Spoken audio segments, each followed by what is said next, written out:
Hey what's up guys, welcome back to the channel. तो आज हम देखेंगे एक साइको किलर की स्टोरी। मूवी का नाम है ऑर्फन। इसे 2009 में रिलीज़ किया गया था। मूवी को एंड तक देखना क्योंकि एंड में आप शॉक हो जाओगे। मूवी के स्टार्ट में एक कपल को दिखाया जाता है, जॉन और केट। ये लोग एक बच्चा अडॉप्ट करने के लिए आए थे। इनके पहले से ही 2 बच्चे हैं। उनकी छोटी बेटी मैक्स जो बोल सुन नहीं सकती और उसका बड़ा भाई डैनियल। इनका थर्ड बेबी पैदा होते ही मर गया था, जिसका नाम इन्होंने जेसिका रखने का डिसाइड किया था। अब ये दोनों उसी की याद में एक बच्चा अडॉप्ट कर रहे थे। जॉन को सब बच्चों से दूर बिल्कुल अकेले पेंटिंग करते हुए एक लड़की दिखती है। वो अपना नाम एस्तर बताती है। जॉन और केट को एस्तर बहुत ज़्यादा पसंद आ चुकी थी। वहाँ की नन उन्हें बताती है एस्तर रशिया से होने के बाद भी काफ़ी अच्छी इंग्लिश बोल लेती है। जो फैमिली उसे यहाँ पर लाई थी वो एक फायर एक्सीडेंट में मर गई। एस्तर बहुत मुश्किल से बची थी। वो एक वेल मैच्योर और इंटेलिजेंट लड़की है। अब ये दोनों एस्तर को अडॉप्ट करके उसे अपने साथ घर ले जाते हैं। एस्तर आते ही सबके साथ घुल मिल जाती है, लेकिन डैनियल एस्तर के आने से खुश नहीं था क्योंकि एस्तर सबकी अटेंशन अपनी तरफ कर रही थी। एस्तर के घर आने से केट काफ़ी खुश और सेटिस्फाइड थी क्योंकि उनको जैसा बच्चा चाहिए था एस्तर बिल्कुल वैसी ही थी।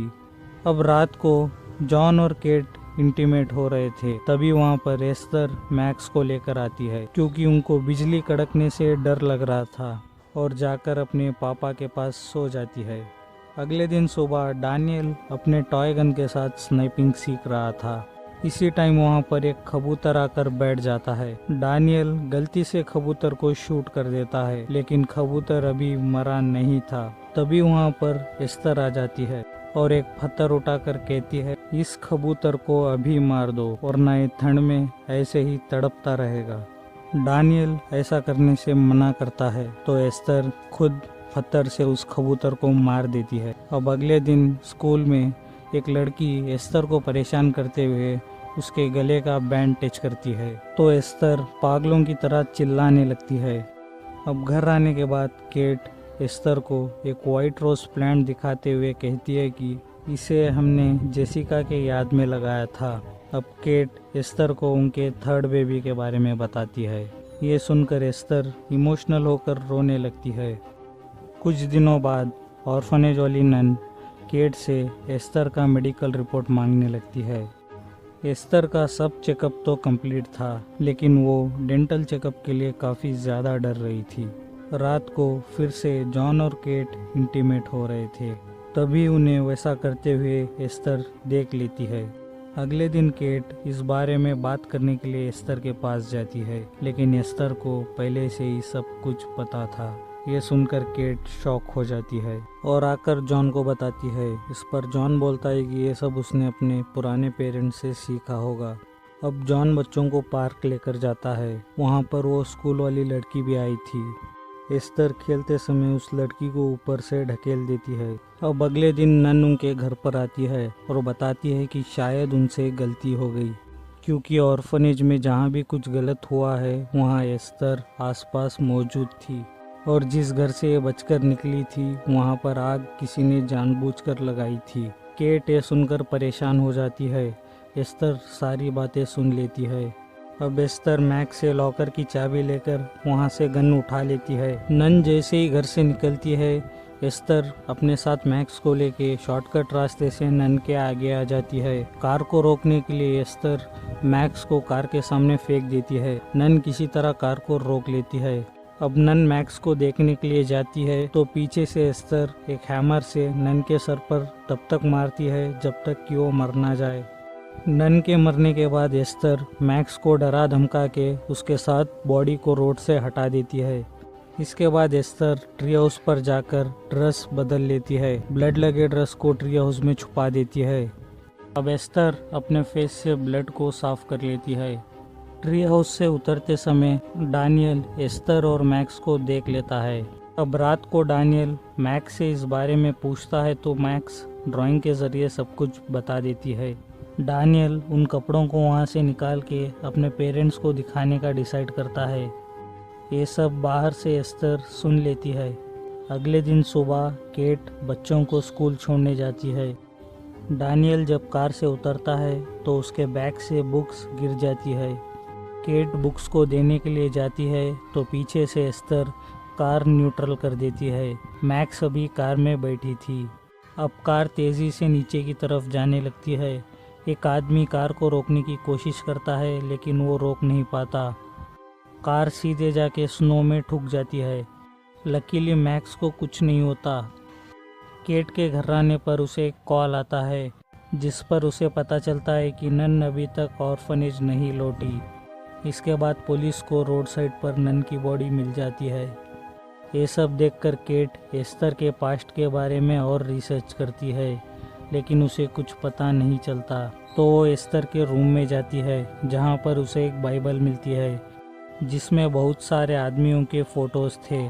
उस बाइबल पर सारनी इंस्टीट्यूट लिखा था। उस इंस्टीट्यूट में कॉल करने पर केट को पता चलता है कि वो एक मेंटल हॉस्पिटल है। अब डैनियल ट्री हाउस पे जाता है। वहाँ एस्तर पहले से ही मौजूद थी।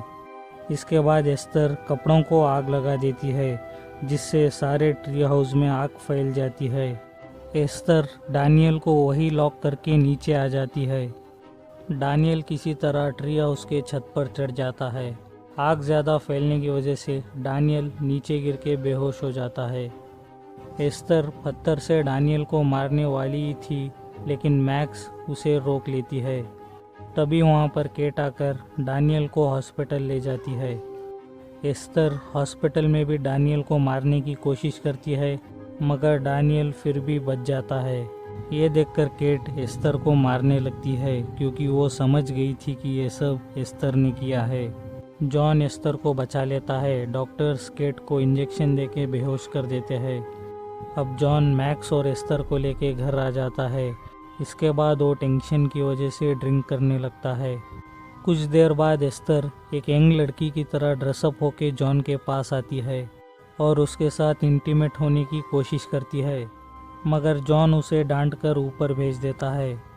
इधर केट को रशिया से एक कॉल आता है जिस पर मेंटल हॉस्पिटल का डॉक्टर बताता है कि एस्तर का रियल नेम लीना क्लैमर है और वो 1976 में पैदा हुई थी, यानी कि वो एक बच्ची नहीं 33 इयर्स की मैच्योर लेडी है। उसे एक रेयर हार्मोन डिसऑर्डर है जिससे उसकी ग्रोथ रुक चुकी है और वो एक 9 साल की बच्ची की तरह दिखती है। डॉक्टर बताता है कि एस्तर ने अभी तक 7 लोगों का मर्डर किया है जिसमें उसकी पुरानी फैमिली भी आती है। इसके बाद वो कहीं गायब हो गई थी।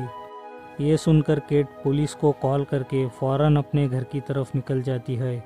इधर एस्तर अपने हाथ का और गले का बैंड निकालती है जहाँ पर उसे स्क्रैचेस थे। इन स्क्रैचेस को छुपाने के लिए एस्तर हमेशा अपने गले और हाथ पे बैंड पहने रखती थी। अब वो अपने मुंह से उसके नकली दांतों को निकाल लेती है। अब एस्तर अपने असली रूप में आ चुकी थी। जॉन एस्तर से बात करने के लिए उसके रूम में जाता है तो वहाँ पर उसे पेंटिंग्स के पीछे गंदी गंदी पिक्चर्स दिखती है। ये देखकर जॉन परेशान होकर नीचे आ जाता है। अब एस्तर पीछे से चाकू लेकर जॉन को मार देती है। एस्तर को ऐसा करते हुए मैक्स देख लेती है और वो भाग के अपने रूम में जाकर छिप जाती है। इधर केट घर पर पहुंच जाती है और जॉन को मरा हुआ देख के रोने लगती है। अब केट मैक्स को ढूंढने के लिए ऊपर जाती है। उधर मैक्स एस्तर से बचते हुए नीचे ग्रीन हाउस में आ चुकी थी। मैक्स का हाथ लग के एक प्लांट गिर जाता है। ये आवाज़ सुनकर एस्तर ग्रीन हाउस पे आ जाती है। वहाँ ऊपर से केट मैक्स को छुपने के लिए बोलती है। ये देखकर एस्तर केट की तरफ शूट करती है। ग्लास टूटने की वजह से केट एस्तर के ऊपर गिर जाती है। केट एस्तर को मरा हुआ समझ के मैक्स के साथ वहाँ से जा रही थी मगर एस्तर पीछे से फिर से उनके ऊपर अटैक करती है। एस्तर केट को मारने वाली थी तभी मैक्स गन लेके शूट कर देती है। बुलेट सीधा जाके आइस पर लगती है जिससे आइस क्रैक हो जाती है। अब वो दोनों पानी के अंदर चले जाते हैं। केट एस्तर को ढकेल के ऊपर आ जाती है।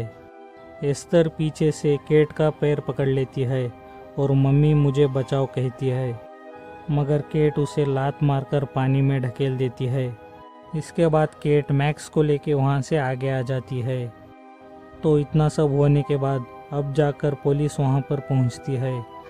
मूवी यहीं पर एंड हो जाती है।